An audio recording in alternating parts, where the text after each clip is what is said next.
Finally, some topic I don't understand at all. I did it. Great. We will have an interesting discussion. Yeah, we do have a couple of questions. Well, you play ukulele, right? Yes, I do. I love it. Yeah. So will you play for us next time during the party with Mike rapping around? Well, hell yeah. Yeah? Yeah, absolutely. Will you? Yeah, I will. He will? Yeah, sure. Yeah. How good is Mike with like Finnish folk songs?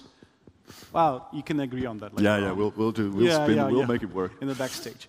Well, I was reading a couple of nice tweets about you, mainly about your voice. Oh. The party last night? No. A couple of girls are thinking of the fact, aren't you a heavy metal singer? Well, in my bedroom, yes, but not on stage. No. I'd love to be one. I love heavy metal.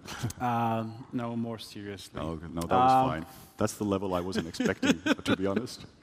Great. So a couple of questions in our Slido. What is more efficient, to pick a developer and transfer him to an analytics expert, or to pick a marketer and make him learn coding in order to become an analytics expert? Two things that are completely impossible, but let's try. The interesting thing is that when I go to a client for a training, I don't start with a marketer, I start with a developer, because I think this is more of an effort for them, because not only do they have to relinquish their work on web development, because the tag management system really does take a lot of that away from them. So they have to understand how safe it is for someone with little bit less developer skills to use it. And also, I want the developer to understand why this is so important. Why it's so important to collect data and make it better quality for marketers. As for the marketers, I think there's two sides to this. You can use a TMS very effectively without learning a single line of code. That's how they are built. I would still be wary of doing that. I would still take the Code Academy course. I don't want them to become experts against their own will, because that's a lot to chew on. Another thing I've been looking into is how to create a kind of skill wall, so that if you use tags like custom HTML tags, which lets you destroy a website with one line of code, every time someone tries to create one of those tags, there has to be a pop-up that asks you a simple JavaScript question. And if you get it wrong, it doesn't let you edit anything. So there has to be kind of a skill wall in the tools themselves.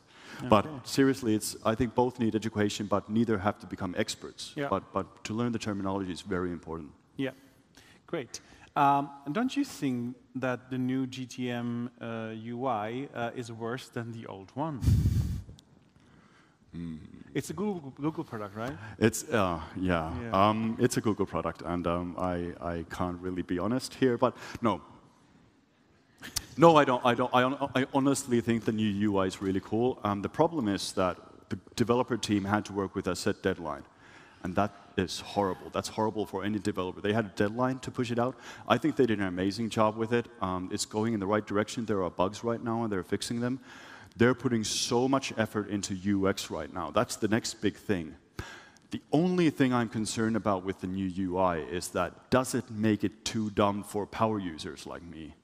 Because the instant I saw it, I was like, where are all these different features I was so used to using? And I find that they are still there, but they're under the hood. They're very much obscured by these UX things. So I think it was a very good step in the right direction, but I do appreciate the fact that some people are concerned with does it make things a bit more difficult. Okay. Any tips to set up enhanced e-commerce through GTM? Oh, I didn't want to touch enhanced e-commerce here today, because that would take hours and hours and hours, because it's not very easy, even for a top-notch developer, because now you really need these polymaths, these people who understand development and marketing. Tips: data layer, 100%, everything through the data layer. Observe the developer guides. I know they're faulty. That's why I get these 2 people on my blog every week, because the developer guides are faulty. But it's complicated, and they are going to be there's going to be a whole education program around enhanced e-commerce, because it's so effective. So things are going to be amping up, but as a tip, data layer, structure, technical requirements, get those fixed first, and then start thinking about getting the numbers right. Okay, so it seems we're out of time. Yeah, if you have any questions, then find me. Simo somewhere. Thank you very much, Simo. Thank you very much. It was a great, inspirational talk. Thank you very much.